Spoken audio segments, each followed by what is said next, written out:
Well, that is the conclusion of Game 1 between the Tampa Bay Lightning and the New York Islanders.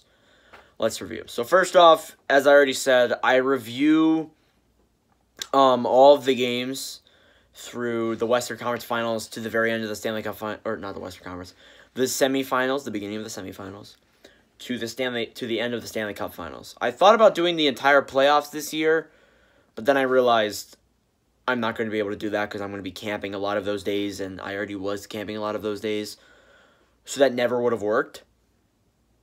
I feel like doing conference finals to Stanley Cup Finals will work. But anyways, Tampa Bay versus New York. The starting goalies were Varlamov and Vasilevsky, obviously. I mean, who wouldn't have expected that? First period starts off with it getting gritty 8 seconds in, and Matt Martin and David Savard go to, or Gaudreau, I can't remember who it was. They both go to the penalty box for a 4-on-4, and nothing happened. Very uneventful. There was a penalty where Ryan McDonough got called for tripping. Instead of a power play opportunity, there was a shorthanded opportunity for Jan Rutta, where a slap shot was stopped by Varlamov. Then there was a huge Palmieri chance that was denied by Vasilevsky. It actually looked like that could have gone in, but Vasilevsky kind of saved Tampa multiple times in this game. And then Gaudreau got a penalty for high sticking, and I already said, well, they need to be careful because New York's power play can be pretty lethal. And luckily, they got out of it unscathed in this game, but they likely won in the next couple of games. But there was some multiple chances that were denied by Vasilevsky. Vasilevsky really was kind of keeping the Islanders in the game for a while. And it was 8-1 in shots for Tampa for a little bit. And then the Islanders just woke up and just started going. And I said it again, there was many Islanders chances that were stoned by Vasilevsky. And that's really what it went into until the end of the first period, where it was a 0-0. Shots were 14-11 in favor of Tampa, or New York. Apologies. So they really turned the tide of that game. There was also an early save chance by Varlamov. I can't remember who it was. It might have been David Savard. That might be a later play though. I'm not sure. There was a massive Bailey opportunity that went off the post. I thought that would have been it. The way he was coming in, the way he looked like he was about to pot that puck in the net. Excuse me. It looked like it was about to be 1-0 Islanders. There was another Beauvillier backhand denied by Vasilevsky, and by the way, it was continued Islanders pressure for a while there. There was a Gord opportunity that was stopped by Varlamov on a breakaway, and speaking of breakaways, Anthony Beauvillier, who looked very good in this game, had a breakaway get broken up, so, you know, that happens.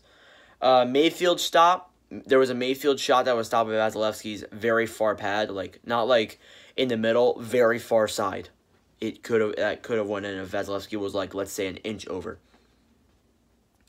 And then they scored. Matthew Barzal from Josh Bailey with a beautiful feed, comes in, fires a 5-hole, but falls into the net because, of course, he does.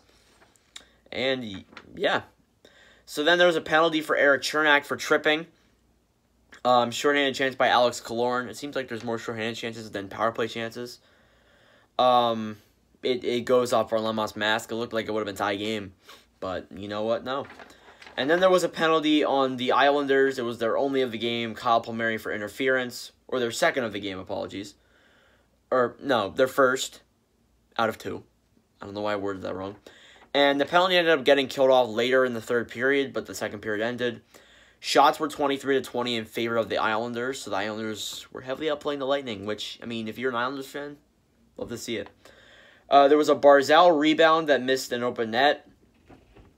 That could have gone in if it was an inch over.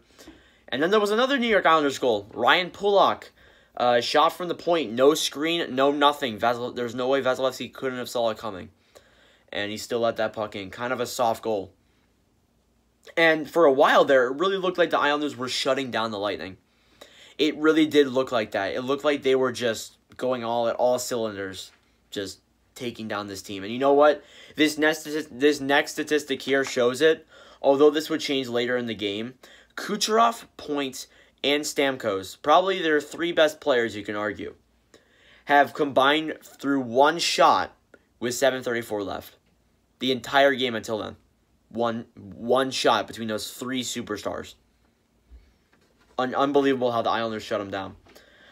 Tampa then pulled their net. The Islanders got a penalty. Brock Nelson for high sticking, and that led to a goal. Braden Point with his 9th of the playoffs. The fact that I knew that it was his 9th of the playoffs, like, right away, blows my mind. To make it 2-1. They had a timeout with 53 seconds, and it didn't matter. The Islanders won Game 1, 2-1, and like I said, this series will be a lot more competitive than people think. I see people saying Tampa in 4, Isles in 4, Isles in 5, Tampa in 5. No, this is probably going 6 or 7, more than likely. So final score 2-1. Shots were 31-31, so they tied up on that mark. The hits were 41-30 in favor of Islanders. Power plays, Islanders were 0 for 3, and Tampa was 1 for 2. So, you know, Tampa's power play continues to be very dangerous. And yeah, that's Game 1. Tomorrow will be Game 1 between Montreal and Vegas. We have a video planned for that tomorrow. So yeah, thank y'all for watching. For our support, please go make sure to like and subscribe down below. We are at 841. We're moving along right away. Thank you for support on the previews, by the way. They both got over 100 views.